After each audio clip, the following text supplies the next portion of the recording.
Les enquêtes d'opinion ont montré la progression de ce sentiment de défiance. L'année dernière, par exemple, un sondage publié par le journal Le Monde indiquait que 57% des Français jugeaient que la démocratie fonctionne mal en France. 3/4 des Français exprimaient le sentiment d'une dégradation du fonctionnement de nos institutions. Et confrontés à deux situations présentées comme alternatives par celles et ceux qui avaient imaginé ce sondage, 33% des Français se disaient favorables à la place de la démocratie, à la mise en place d'un régime autoritaire. Mais en même temps, 67% se déclaraient favorables à une gouvernance plus participative, fondée sur une implication plus forte des citoyens dans la conduite de la vie publique. Nous sommes donc à la croisée des chemins. Soit les institutions représentatives sont transformées, même pour les fonctionnements qui nous paraissent parfois les plus ancrés et les plus évidents. Soit elles courent la menace d'être effacées au profit de tentations dont l'histoire nous enseigne pourtant tous les dangers. Le Parlement français est sans doute mal préparé à entrer dans cette zone de turbulence. Il est aujourd'hui souvent mal connu de nos concitoyens, contesté dans son fonctionnement. Il pâtit aussi, il faut bien le dire, de la piètre image de ce que l'on nomme la classe politique. Il n'a pas accompli la mue qui pourrait en faire un Parlement du XXIe siècle, ouvert sur la société, transparent dans son fonctionnement, efficace dans ses procédures et dans ses modes de contrôle. L'association de toutes les familles politiques et des oppositions au processus, c'est le gage que les réformes seront bien menées. Pour cela, nous avions besoin de méthode. Elle a été actée ce matin par le bureau de notre Assemblée. Elle se distingue de toutes les réformes entreprises auparavant par l'Assemblée nationale.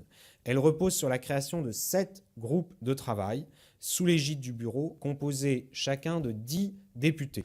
Le pluralisme sera la règle, puisque chaque groupe politique est représenté au sein de chaque groupe de travail et assure, de surcroît, la présidence de l'un d'entre eux. Et je remercie à ce titre les collègues Virginie Duby-Muller, qui est là d'ailleurs, Michel Larive également, Jean-Luc Warsmann, Jean-Noël Barrot, Coralie Dubos, Cécile Untermaier et Elsa Faucillon, qui sont pour la plupart là ce matin, et d'avoir accepté d'assumer ces présidences alors qu'ils et elles appartiennent à des groupes, à tous les groupes de notre Assemblée, majorité et opposition confondues.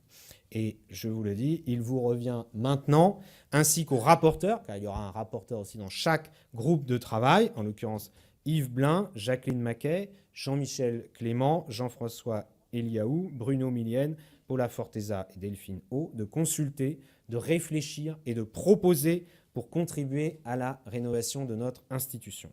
Pour ce faire, la méthode que nous nous donnons est novatrice par au moins 4 aspects.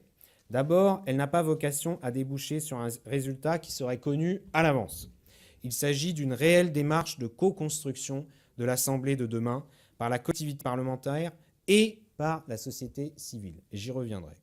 Votre travail, mes chers collègues, sera de recenser et d'évaluer des propositions opérationnelles. Chaque groupe politique pourra y joindre sa propre contribution écrite s'il le souhaite. Et cette faculté sera ouverte également aux députés non inscrits.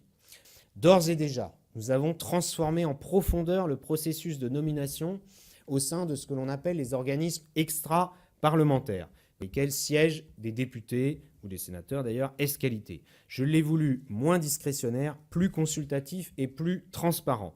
Dès la fin juillet, j'ai transmis à chaque président de groupe la liste de toutes les nominations à effectuer en les invitant à m'indiquer les organismes dans lesquels ils souhaitaient prioritairement avoir des représentants.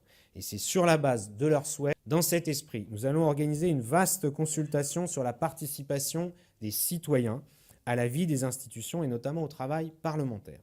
Droit de pétition, référendum d'initiative citoyenne, conférence de consensus, consultation citoyenne. Le but est d'alimenter la réflexion à venir sur la révision constitutionnelle qui a été lancée par le président de la République, afin d'y prévoir les instruments les plus adaptés de démocratie participative. C'est la première fois que les citoyens auront directement leur mot à dire pour l'écriture de cette réforme constitutionnelle.